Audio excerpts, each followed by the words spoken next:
They know that the PM is a corporate liar. They know that the PM is a corporate liar. So they think that the time now is their time. So they will come and want him to change things. But joke they're making. Joke they're making. If any change is brought to that social wage, there will be hundreds of companies running to the ministry to change what they have in the agreement. Minister, government, don't go down that road. Don't go down that road. There's a can of worms. Those guys are waiting, and everybody have their antenna up to see how this one will work out.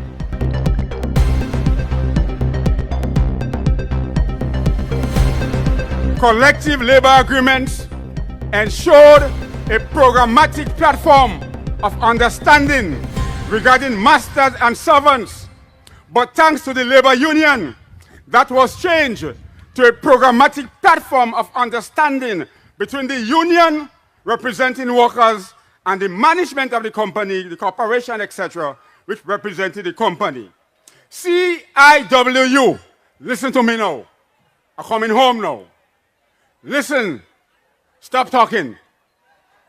CIWU was the signatory of numerous collective agreements since its formation and registration in 1956. One of such agreements is the collective labor agreement with Jonas and Hubbard's Grenada Limited. In the 1970s, two British gentlemen, where they from? England. Two British gentlemen named Mr. Jonas and Mr. Hubbard opened a business on the Caranach. It was an associate of a group of companies the two men established in the Caribbean. Thus the name Jonas and Hubbard Grenada Limited. In negotiation with the union, two important benefits were hammered out and signed. One was a cost of living allowance, or a COLA, C-O-L-A. It was back then called a social wage. It was called a social wage, or a benefit given because of teamwork. It was an incentive to perform. And in addition to that, there was profit share. There was the COLA and there was the profit share. And those two Englishmen decided that they're going to assist local black Grenadians to enjoy the wealth that the Grenadians created. So we came up with a profit sharing formula where the workers benefited and the company benefited. The shareholders benefited. Those two persons then were Mr. Brown and Mr. Hubbard. The British gentlemen and the union agreed that for the cost of living allowance, whenever the cost of living or the consumer price index went up by 5% in any quarter of the calendar year, which is January to December, the workers whose salary was between 500 and under, if the increase in goods went up by 5%, workers got 4.5% increase. Those whose salaries were over $500 to $1,000 got 3.5% increase. And those over 1,000 got 2%. This was applicable every 3 months. In 1991, 1992, that was traded because VAT was introduced by the government. And because some of the goods in the food basket that was agreed upon between the company and the union, because some of the goods were now zero rated, the prices didn't go up. So workers were not getting the increases as they would have gotten. So the workers, not seeing beyond their noses, signed off the cost of living allowance because the company promised them that wherever the union had offered or had asked for any percentage, the company said they were going to double it. But only if the workers sign off on the cost of living allowance will they double it. So the workers signed off on the cost of living allowance. And since then, it was a struggle to get even 3% on the wage bill from the company, Jonas Brown and Hubbard's. Today, as I stand here, January 1st, in the year of our Lord, 2024, we are again in negotiation with Jonas Brown and Hubbard's, and we are in deadlock. Deadlock means union not moving, company not moving. So the matter was taken to the Ministry of Labor for conciliation and mediation. Because the company said, listen very carefully. Listen very carefully. The company said they did a survey of the market. They looked at 9 different companies and corporations and how they were paying their workers. And they found that the salaries of some of the workers was under the market. But instead of bringing the salaries up to the market, they want to remove the formula for the profit sharing.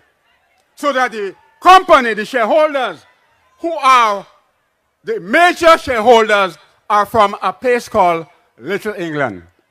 You know where Little England is? Little England is not too far from here. God bless you. Hey, how you doing? That's how they speak. These people from Little England came down, buy the majority shares in the company, and when they bought the majority shares, they didn't know there was an agreement between the union and the workers. And the union agreement was so generous. So from day one, they wanted to get rid of the profit sharing. But the workers, Jonas Brown and Hubbard's workers, are you in the house? Jonas Brown and workers, are you here? Thank God for these workers. These workers, brilliant strategists, brilliant analysts. They wrote to the company, informing the company, don't touch with pension. Pay us what the market say.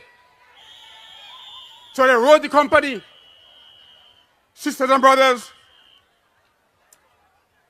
the major shareholders in 1920, during the COVID-19, declared in their online blog that they lost over $25 million in sales because they have over 100 companies in 27 countries. But the workers in Hubbard's in 2020 were able to get 3.2%, 3.2 months on profit sharing. So while the major shareholder lost money, Hubbard's was able to pay workers 3.2 months in profit sharing. So those fellas realized that Hubbard's is a good breast. It's a good breast to suck. So they want to suck the tete of Jonas Brown and Hubbard's. They want to suck the tete. They want to suck the breast because that breast sweet. That breast walk in. That breast is stimulating. Sisters and brothers, they want to come, but I want to send a note. I want to send a note. They know that the PM is a corporate liar. They know that the PM is a corporate liar. So they think that the time now is their time. So they will come and want him to change things. But joke they're making. Joke they're making. If any change is brought to that social wage, there will be hundreds of companies running to the ministry to change what they have in the agreement. Minister, government, don't go down that road. Don't go down that road. There's a can of worms.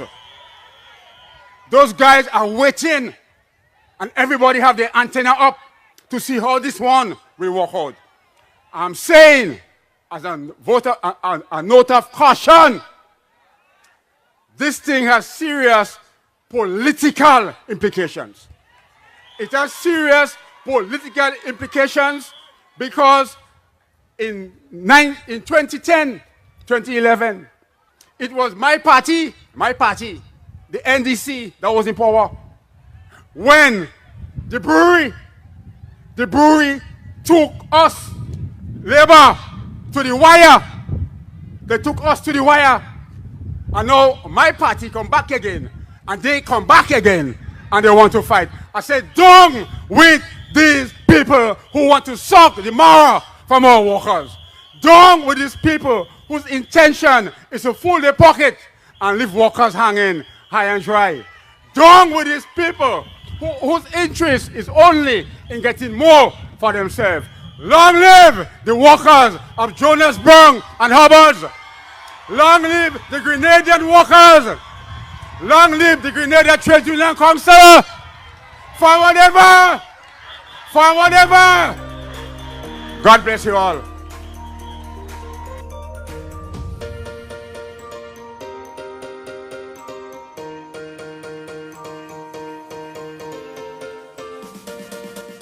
Hi everyone, thanks for checking out the Bub Report's social media pages.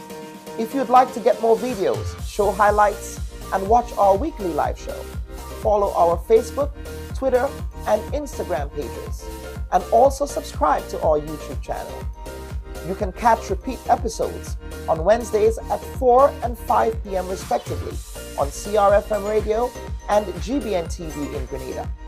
We are also viewed on Sundays at 8 p.m. on WPG 10 throughout the Caribbean. Thanks for watching.